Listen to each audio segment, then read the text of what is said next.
rain is so scarce here and water so scarce that anything we can do to preserve that with rain, with gray water, with the pond. We got a 3,000 gallon underground reservoir. We're doing a rainwater capture system. It's gonna be for epic gardening, and your friend Sarah's there as well. Sarah Bandrick, I can't seem to shake her.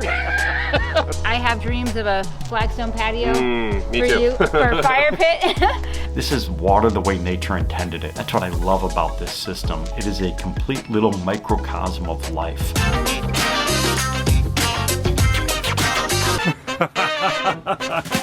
Hey, good morning everybody. Ed the Pond Professor here. I am here in beautiful San Diego. We're just about ready to go connect up with Kevin from Epic Gardening and his good friend Sarah Bandrick, whom we've done a little bit of work with in the past. Sarah has a beautiful overall master plan and she's leaning on us to come up with the aquatic element. When I spoke with Kevin and I visited with him several months ago, I was really excited to hear about his sustainability passion. You all know me, I'm a sustainability guy. As soon as he said he was interested in doing rainwater capture, where he can capture some of the small amounts of water that actually, yes, it does rain here in Southern California, doesn't rain often, but when it does, we want to capture the water. We want to put it to use. We want to keep it out of the storm sewers. We want to keep it from polluting the local oceans, the local beaches, the local river systems and things like that, because it's an incredible, valuable resource. So what we want to do is we're going to capture that water, we're going to filter it, we're going to store it, we're going to utilize it for our decorative ecosystems, but then he's going to be able to grow a wide variety of all different types of aquatic plants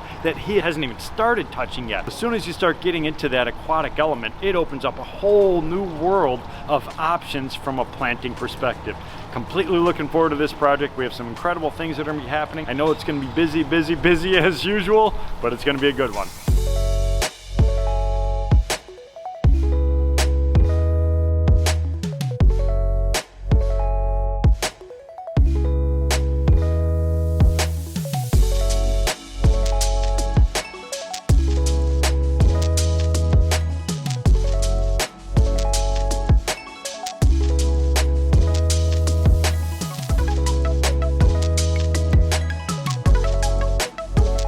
Guys, we are on site. Yes.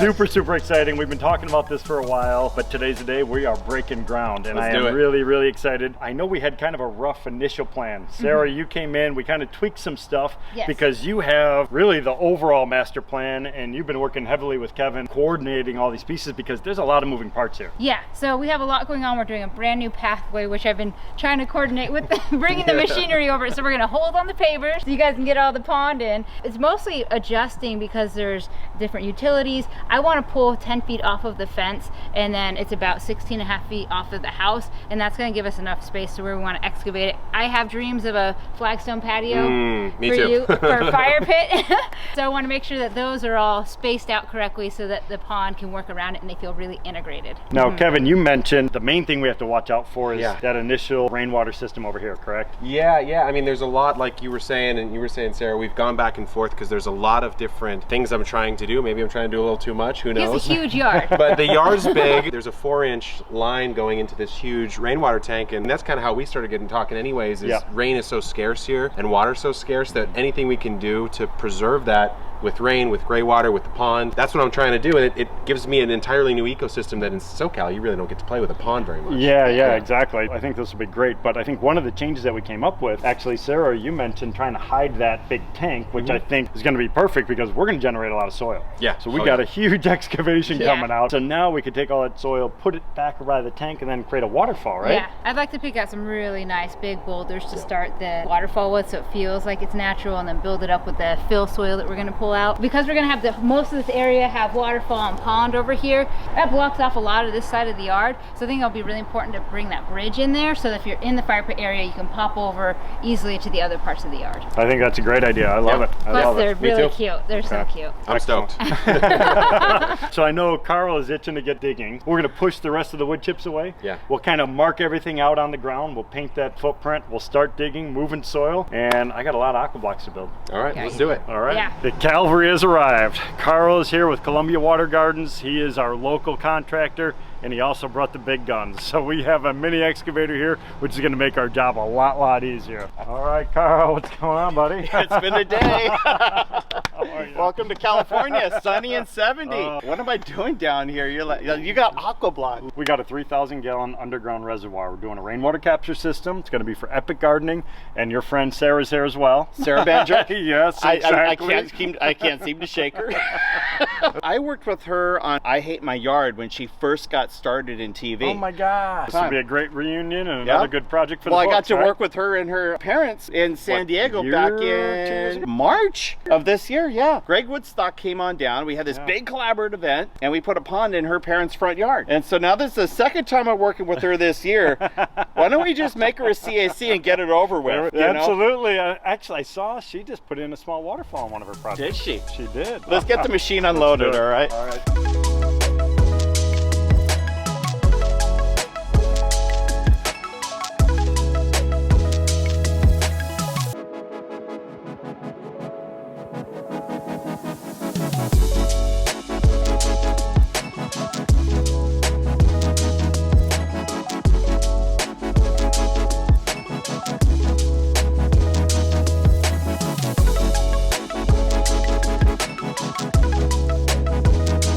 I'm coming to you today from my office, St. Charles, Illinois, the water garden capital of the world. I cannot be happier than connecting up with Kevin and Jacques. They have an incredible operation out in San Diego. I visited them earlier this summer. We started discussions. Actually, we've been talking for almost a year now. I went out, I visited with them, we started laying out some plans, and now it is time for construction. This is one of my favorite types, and it's because it's a sustainable water feature. Kevin is doing a phenomenal job with everything in his garden. So what I want to do is bring a little bit of that aquatic element to it. But before I get started with everything, I want to give a quick shout out to some of those loyal followers. You guys have been great. I appreciate everything. I want to say hey to Lowell, Greg Woodstock, obviously, all the support. He is always giving me coaching and everything on all the different projects that I'm doing. Joshie, Melissa, Sang, Catherine, Amy Sue, Diane, Brad, Sean, Zokomo TV, and I cannot forget Midwest Brew Review. Everybody's always having a lot of fun. I appreciate the input as well as that constant encouragement. Just keep all that stuff, all those good questions coming to me. I love it. The more questions that I get, the better I'm going to be able to produce stuff because it makes me think of things a little bit differently. And looking at things differently, let's check out this really cool project. So here we have Epic Gardening. Here we have a very simplistic overhead drawing. So you can see this is kind of his outline of his property. So we have a couple fences and things like that inside of here. His main home is located kind of over in this corner over here. Then there's this incredible outdoor kitchen area as well as an outdoor shower, which I'm super jealous of. I can't wait until that thing is done. But that's the beauty of living in San Diego. You have access to that incredible weather. So you can literally live outdoors. So he has all that outdoor living space. He's got a covered space over on that section. But what we want to do is we want to capture and utilize stormwater. And I know Southern California does not get a lot of rain, but when it does rain, it's something that should be captured. There's a few things behind that from a sustainability standpoint. When we start looking at stormwater, especially in a coastal environment, when water falls on our surfaces in and around all the areas that we live and work in, all that runoff becomes almost instantaneous runoff that picks up pollutants. So water as we know it is known as the universal solvent, and that's because it picks up more compounds than any other compound on planet Earth. It dissolves more things. So that is good for us earth dwellers because when it rains it actually cleanses the earth. It's actually bad though for the aquatic environment because when it picks up pollutants, hydrocarbons, herbicides, pesticides, fertilizers, heavy metals, anything and everything that's in and around our cities gets washed into our storm sewers, and a lot of times it goes untreated directly into our receiving water bodies. So it's going to go into the ocean, it's going to go into our lakes, rivers, and streams and things like that. And when it brings in those pollutants, it actually causes some problems. So if we can capture that water on site, we could hold it, we could filter it, it's going to keep that stuff from becoming runoff, which is actually going to eliminate some of those potential problems in and around our aquatic zones. So our coastal areas have been developed because of the coastline. That proximity to the water is very important to all of us. We love that interaction with water on a daily basis. We crave it actually, and these coastal communities have built from their foundation up on that natural resource. So our ports, the surfing, the hanging out at the beach, the fishing, all those activities is bringing in huge volumes of money into those coastal communities. So we want to protect that resource as much as possible. The other thing that I think is really unique about Southern California is they get a lot of their water actually from the Colorado River. So that comes from snowmelt, literally hundreds if not thousands of miles away, as it comes down the Colorado River and it goes into some of the reservoirs, and then they move that water over into Southern California where it could be used for potable drinking water, supplying water to our homes, as well as irrigation and things like that. People continue to go crave that California lifestyle, so that area continues to grow and expand. They only have so much water that's actually coming in from that Colorado River. So if we could offset some of that use, and again, this is the interesting part, if we could offset that use by turning a liability, taking that stormwater runoff, and instead of pushing it into the ocean, capturing it on site, holding it and using it, now it becomes an asset. Now we actually have this captured water and we could use it for irrigation purposes. That's exactly what we're doing right here at Epic Gardening. So that's why I want to spend the time explaining some of these things so you can see exactly what we're going to do. So here's a very quick, very simple sketch of what we have. Like I said, we have some of the outlines of the property itself. He has an existing tank over here in this one corner. And this is a 5,000 gallon tank. It's huge. This is really not 100% to scale, but that above ground tank does a great job, takes water off of his roof. The challenge with having an above ground tank is a couple things. Number one, it's above ground, so it's visible. So what we're going to do with our decorative water feature is we're going to build up a planted area around our waterfall to help disguise that above ground tank. The other challenge with an above ground tank in Southern California is that water inside the tank can become elevated temperature wise. It's going to bake in the sun, and when you have warm stagnant water, it is more conducive to bacterial growth, to fungi, to different pathogens and things like that living inside of it. Dissolved oxygen crashes, temperature rises up, you have a little bit of any type of nutrient in the water and something is going to grow from it. We have a different philosophy. We're going to go underground with our system. So we're going to do a rainwater capture system using our aqua blocks, which you've seen us use these things before. We're going to capture that storm water. We're going to hold it underground so it's in the dark. And because it's underground, actually up to 4 feet underground, the water is going to be much cooler. When you have cooler water, it has higher dissolved oxygen, and it's going to have a filtering system. It's going to have an aeration system designed and built into it for us to capture, filter that water, and then we can reuse it. So this is what we have. So what we're doing is there's going to be a patio that's eventually going to be built in this space.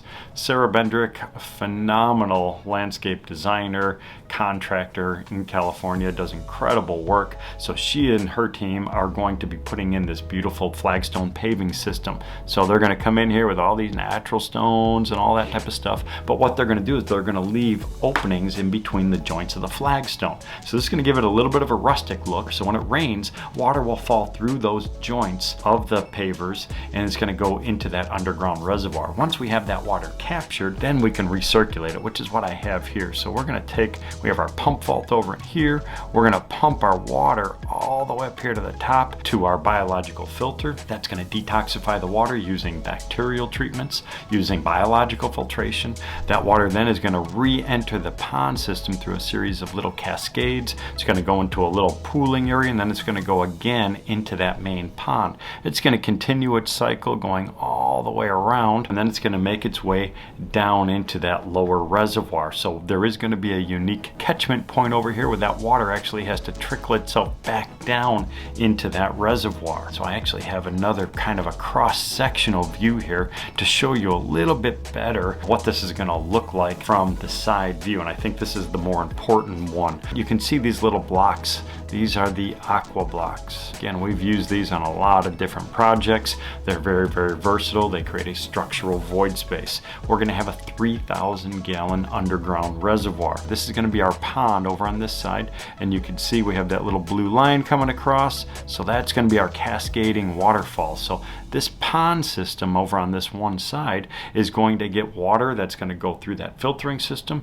It is then going to overflow into this underground reservoir. So it's kind of funky a little bit, but it's very, very effective. Now the beauty of this is because of this little waterfall right here, this is going to act as a skimmer system. Anything that falls on the surface of this pond, because of the way the flow is going through everything, any debris is going to go over the waterfall, and it's actually going to accumulate right down over in here on top of those aqua blocks. So now once that debris gets captured, that water is going to continue flowing down through those aqua blocks, and it's going to go down into that static water line. When you get a heavy rain, this water level is going to rise all the way up, and then it will slowly go back down over time because Kevin and Jacques are going to use that water for watering some of the outside plant materials. So they're going to take nutrient laden water, because there's going to be fish living inside of here, so there's going to be little fish swimming around here, and I'm not even going to attempt to draw fish especially with this little marker, but there's going to be fish inside of here. He's going to feed the fish. The fish waste is going to be high in nitrogen, ammonia, nitrate, phosphate. Is going to have dissolved nutrients that are going to be released into the water. So now when we draw some of that water out, it's not chlorinated water. It's very healthy living water. This is a better source of water for all of his plant material. This is water the way nature intended it. That's what I love about this system. It is a complete little microcosm of life.